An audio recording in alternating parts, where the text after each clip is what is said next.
Hi, Paul Arnold here, sometimes known as Stuttering Professor, and today I want to talk about the second part of my techniques on strategic planning. And I've already posted one which really goes through a process, a 6-stage process. But today I want to really talk more about some of the sort of techniques I use. When people say, well, how do you do it? It's all good saying the process, but how do you actually do it? What do you do?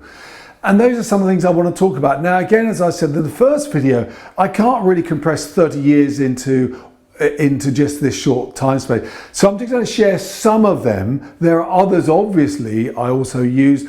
And if any of you have got any that you think are really good as well, then by all means post it at the end of this video. So let me just start with a couple of them. I think to really challenge the underlying paradigms is a really powerful place to start looking at a brand through.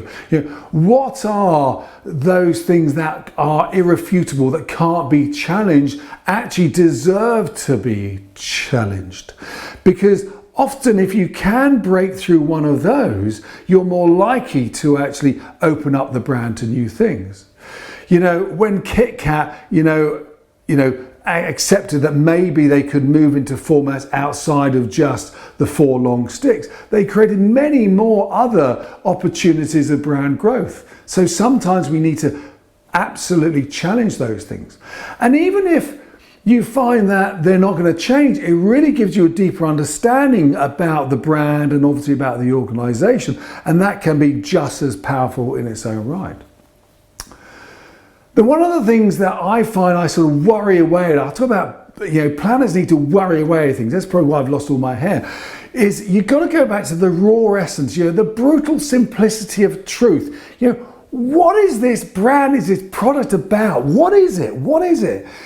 When you strip everything away and you boil it down to that tiny bit, it's about that. And I love that sort of great Charles Revson quote, the man who sort of founded Revlon, who talks about, we make cosmetics in the factory, but we sell hope in the shops. Or the other great quote about, people don't buy a 1 1/4 inch drill bit, they buy a 1 1/4 inch hole. So if we are not making toothpaste, what are we actually selling? What are people buying? That's what we get to. And then we get to, there's a truth. And I think at the end of all this stuff, what we're doing is we got to build this on truth.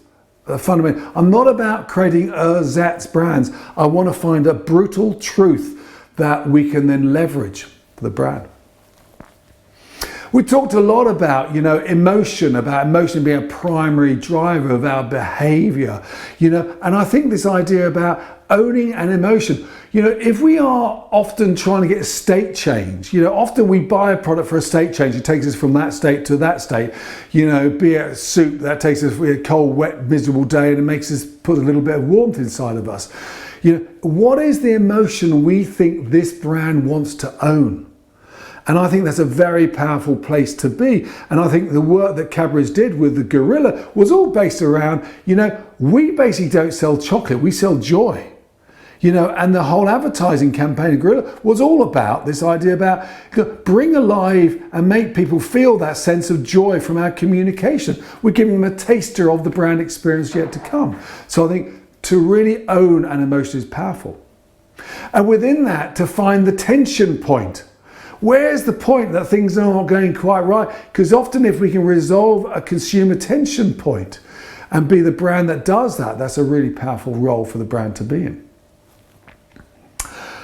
Byron Sharp and all the work that's been done in this field would actually suggest that saliency is key, front of mind, mental availability, etc. And therefore distinctions are really powerful places. So what is it that makes our brand distinct from all the others? And is there something that's distinct we haven't really talked about, we've been too afraid of talking about? Often we talk about this. I remember talking to one planner, we said, a brand is able, a strong brand is able to talk about the stuff that other brands don't talk about.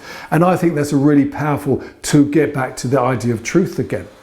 So often, we can find it either in the brand or we can create a ritual around it. You think of Oreos. Oreos as a brand, it's just, it's just this biscuit, right? But it was that whole twist and dunk ritual they surrounded, turned the brand into a mega brand.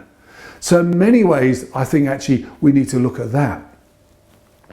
Then often we get so lost inside the brand, we can't see clearly. And I think using metaphors and analogies are really useful to help us see the brand in a different way. So, well, what's it like? And then what you do, you go into metaphor and you resolve the issue. Then, well, if it was like being sort of stuck under, what would you do to get out of being stuck under? Well, we do this and this. Now we take that, we reapply it over here. And likewise, what I often think is, this idea of sort of looking at new owners. If someone else owned the brand, because very often the organisation which owns the brand, and we get locked into this way of thinking, well, how would someone else do it? And on the same vein, this idea about borrowing, there's no such thing as a new idea. So let's steal, let's go and look at what have other brands done in other categories that we think that's a really great idea. Could we do that over here? Can we do a Lucozade over here? Can we do a Skoda over here? Those things we should start to be looking at. And one of the techniques that creatives do a lot is they talk about this thing about consequences of. What's the consequences of the brand of doing that or whatever, or the benefit we're talking about? And they often go to one of two areas. They often go to unexpected consequences. They make it more interesting, or the consequences of the consequences. And I think they become interesting areas that help to develop the thinking of the brand and get it away from what I call the already said.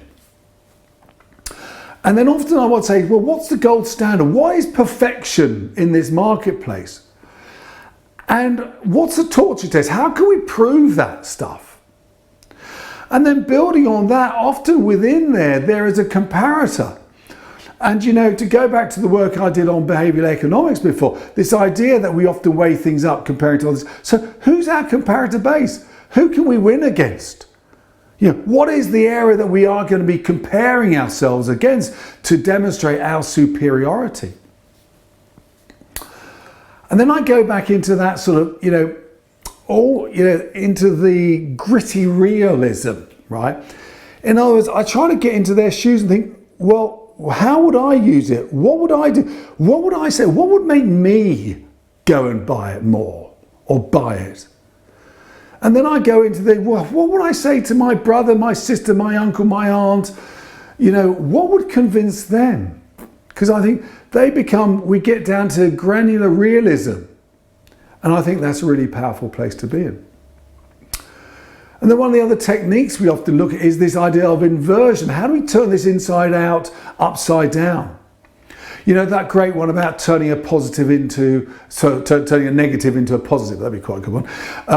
So what Guinness did, what Volkswagen did, what Purcell did, dirt is good, is a lovely idea. Or what I'm talking about is like finding the negative space. Is if everyone's talking over there, how do we talk over there? We zig when others zag. And I think that's a really powerful thing to do. So, there was a great ad done years and years ago. I always remember being very clever. It was just for Volkswagen Cabriolet. Rather than showing it the car during the daytime with the roof down, enjoying the sun, they showed it at night time. This idea about, endless headroom and enjoying the stars. What the police did, this idea was all about, it wasn't, the one person who could, it was all the people who couldn't. Or if you're talking about, that 99 doctors or vets or whatever recommend it, well, what about the one who doesn't? That becomes more interesting to look at it like that. Or juxtaposing opposites, things that shouldn't normally come together, try and push them together. Because that often creates a reframe. It creates people say, what? What's that about? So like you talk about how slow can be fast. That really helps a lot. And the final thing I say is you've really got to test your strategy to destruction. Because you know what? We all too easily fall in love with our ideas and we don't see the blind spots. And actually what we've got to do, we've got to take a counterpoint of view. Imagine that you're on the other side of the room and you're hearing this and you don't like it, you don't agree with it. How would you kill it? You've got to learn, as Watford Art College, you've got to learn to kill your babies. I'm sorry that upsets people. You've got to learn to kill stuff. Only if you've proven that can you then sit back and think, you know what, I think we've got a solid strategy here. So I hope that's been of some use, and if you want to actually find out more about the workshops that are on, then please contact me at the end of this video. You'll find all my details. In the meantime, have a great day. Ciao.